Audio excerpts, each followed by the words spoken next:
சேலம் மாவட்டம் ஏற்காட்டில் கோடை விழாவை முன்னிட்டு மே 22ஆம் தேதி முதல் மலர் கண்காட்சி தொடங்கப்பட இருக்கிறது. அண்ணா பூங்கா, ஏரி பூங்கா, மான் பூங்கா, ரோஜா பூங்கா, அரசு தோட்டக்கலை பூங்கா உள்ளிட்ட பகுதிகளில் சிறப்பு ஏற்பாடுகள் செய்யப்பட்டிருக்கின்றன. இது குறித்தான கூடுதல் விவரங்களுடன் செய்தியாளர் சசி நம்மோடு இணைகிறார். வணக்கம் சசி. ஏற்காட்டில் மே 22ஆம் தேதி மலர் கண்காட்சி தொடங்க இருக்கிறது. இது குறித்தான கூடுதல் விவரம் என்ன? வணக்கம் சுகர்.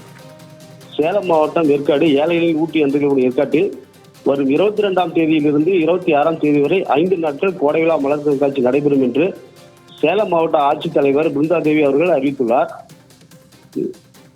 அதேபோல் இந்த வருடந்தோறும் மே மாதத்தில் கோடை விழா நடத்தப்படுவது வழக்கம். அதேபோல் இந்த ஆண்டும் 22ஆம் தேதியிலிருந்து 26ஆம் தேதி வரை தொடர்ந்து 5 நாட்கள் கோடை விழா மலர் கண்காட்சி நடைபெற உள்ளது.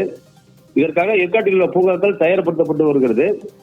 மலர் கண்காட்சி திடல் அமைக்கப்பட்டுள்ள அண்ணா பூங்காவில் 50,000 தொட்டிகளில் மலர்கள் வைக்கப்பட்டுள்ளது. மேலும் சால்வியா, பெர்குனியா, சாமந்தி, ரோஜா, அந்தூரியம் உள்ளிட்ட 13 வகையான மலர்களை கொண்டு மலர் படுக்கைகள் அமைத்து மலர் கண்காட்சிகள் நடத்த தீவிர ஏற்பாடுகள் நடந்து வருவதாக தகவல் வருகிறது. ஸ்ரீதர், விவரங்களுக்கு நன்றி சசி.